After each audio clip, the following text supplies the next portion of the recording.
Well, with this volatile environment, 2 knife attacks in the space of 2 days, it's astonishing that ASIO and ASIS chiefs are not permanent members of the National Security Committee of Cabinet.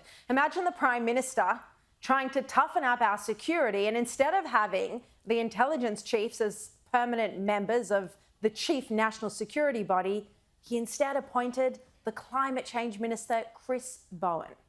Well, today on Ray Hadley's program, AFP Chief Reece Corsher revealed that he was also not a permanent member of the NSC. I get invited at the appropriate time, and that's a good process. Well, good on Ray Hadley for sticking with that important story, for questioning him on it. Now let's bring in now the Shadow Defense Minister, Andrew Hastie. Andrew, good to see you again. Do you think... Good evening, Sharri. Do you think the Labor government is taking national security seriously enough?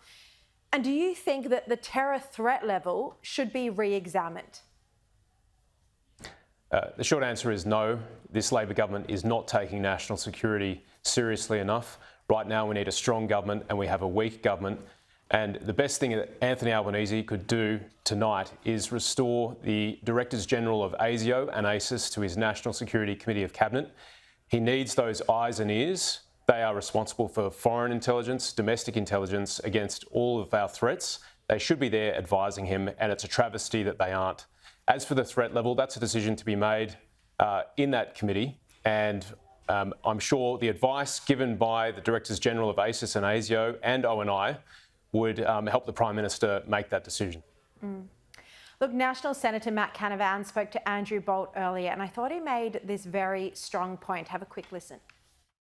I want our Prime Minister to defend the right of Christians to preach their religion and do so safely, and to crack down on those religious extremists that have been inciting violence ever since October 7th.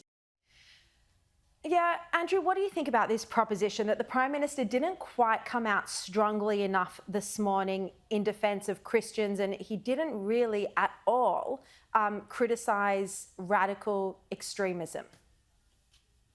Well, Sharri, Australia is a young democracy. We're only 123 years old, and this is probably our most severe test when it comes to social cohesion.